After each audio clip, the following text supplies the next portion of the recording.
तेलंगाना, ओडिशा, जम्मू कश्मीर, कर्नाटक, मिजोरम, ये वो राज्य हैं जहां कोरोना की आर वैल्यू 1 से ज्यादा हो चुकी है।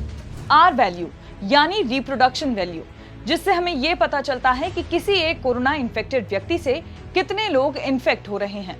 जब आर वैल्यू 1 से ज्यादा होती है तो इसका मतलब कोरोना के केस बढ़ रहे हैं।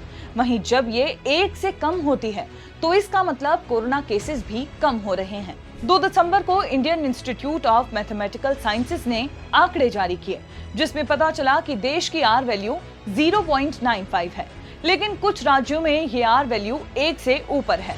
भारत में मिजोरम में आर वैल्यू सबसे ज्यादा है। इसके अलावा कर्नाटक, जम्मू कश्मीर, ओडिशा, तेलंगाना, तमिलनाडु, हिमाचल प्रदेश और महाराष्ट्र की आर वैल्यू भी बढ़ रही है। कोई महामारी कितनी गंभीर है, इसे 3 तरह से नापा जाता है। आर वैल्यू, केसेस की संख्या और सीवियरिटी यानी गंभीरता।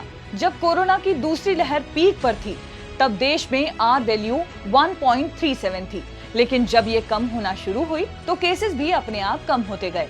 अब भले ही देश की आर वैल्यू 0.95 हो, लेकिन कई राज्यों में 1 से ज्यादा आर वैल्यू होना इस बात का संकेत है कि कोरोना अभी भी कई राज्यों में बरकरार है। इसीलिए बेहद जरूरी है कि सभी कोरोना के नियमों का पालन करते रहें और तमाम खबरों के लिए जुड़े रहिए दैनिक भास्कर ऐप के साथ। शेयर और डाउनलोड करें दैनिक भास्कर ऐप।